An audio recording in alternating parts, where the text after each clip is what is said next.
Back here on Buccaneer Update here on CSU.com, along with him, Coach Mike Wilson. A very successful week for him, finished for 5th. JU hosted by Jacksonville University. Of course, last week we talked about will be competed on the stadium course at TPC at Sawgrass. Before we talk about the success that your guys had, when you actually got down there to play competitive rounds on the golf course, how do you think the guys responded to the stage? I think they stepped it up. It was a great experience. The course was amazing. It was more than what I think we thought it was going to be. Yeah. On TV, you always get to see 16, 17, 18, and that's kind of all they ever really talk about. And then the rest of the course was awesome.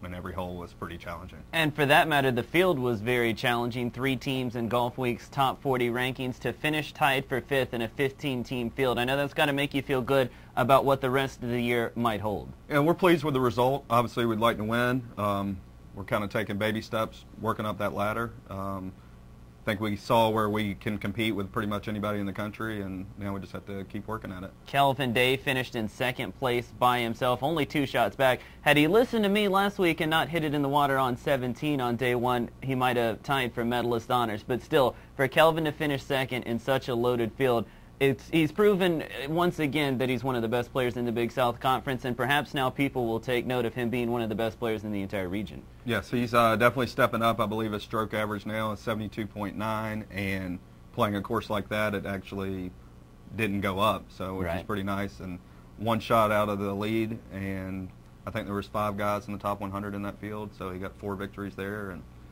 he's definitely showing he's one of the best players in the Big South and the region. Yeah, absolutely. And you don't finish in the top 5 in an event with just 1 gun. You had Jacobo Pastor playing his first tournament. He finished in the top 30. David Dindlinger just a stroke out of the top 30. Both of those guys were spectacular. Really, overall, as a field, as a squad, you guys were very competitive. We were, and the young guys stepped up. We still need to get a little bit more consistent, get some lower scores in there.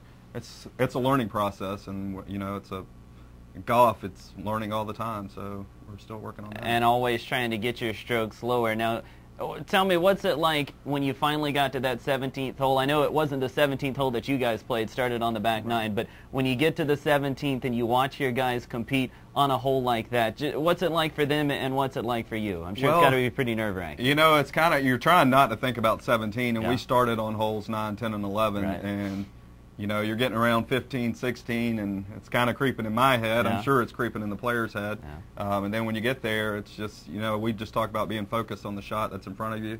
And our guys did really well on it. I think we may have played the hole close to 1 or 2 over par. Yeah, you had 2 guys birdie the hole. Right. And Kelvin had the ball go in the water, but he hit a good shot there. It just went long. I mean, it's not a very big target, and you know, it's a lot of fun to watch. You guys take basically a month off. Tell us about what you're doing in the meantime, and then your next tournament coming up at the beginning of March. Well, we're trying to get some practice in, but a lot of rain, and it's making it difficult. But we're getting some work in, and we'll qualify actually starting this weekend for our home tournament at Stono Ferry that we're co-hosting with the College of Charleston. So pretty much it's just nonstop. Should be a great opportunity for you guys to get back on the course. Coach Mike Wilson of the CSU men's golf team. Big ups to you guys for a solid weekend down at the TPC of Sawgrass, and we'll talk to you before your next event. All right, sounds good. Thank you. All right, so that's head coach Mike Wilson of the Charleston Southern men's golf team. Like we said, his team tied for 5th at the JU Invitational. Time for us to step out. Until next time, you've been watching the Buccaneer Update here on CSUSports.com.